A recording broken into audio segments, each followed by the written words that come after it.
Pate, miron na itukso. Hi signal grass anya hai. Paila ijo an thang thavere ngai.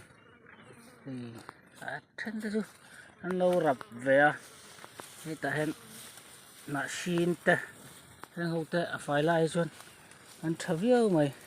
Heng ho te signal grass anya hai. A paila ijo an thang thavere.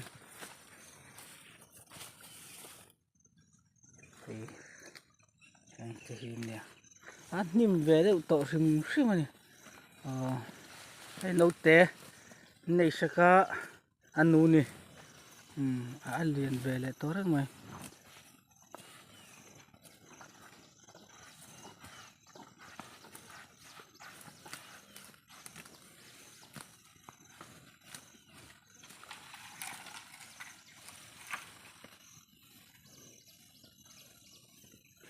ranga kal su hết ạ, lo horo sốt ạ, hay chỉ cái bèn chú,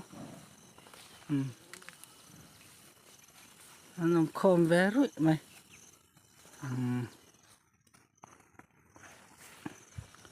Hầu khí signal grass nia heng te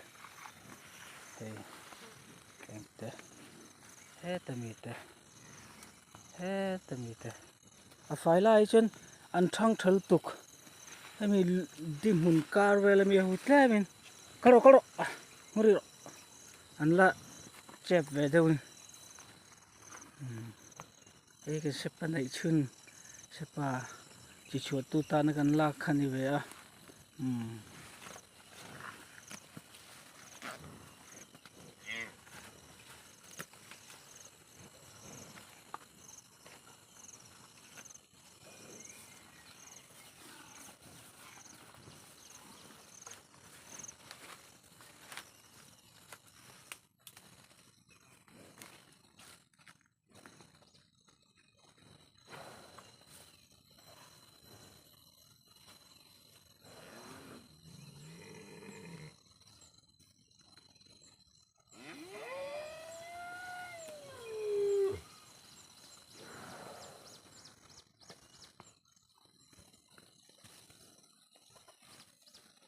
thu hin oi em mai ni ran en kol nuam thu oi lu tukun nia phing em mai ni pu anh này tu te hin rep em mai phing lu tuk bong te la ga chuan in thau lu tuk bong te la ga chuan pate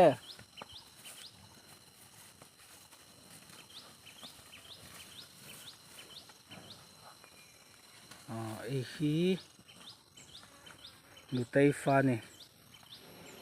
fa nia boki te ho hi tukin ron lang tet ro ri na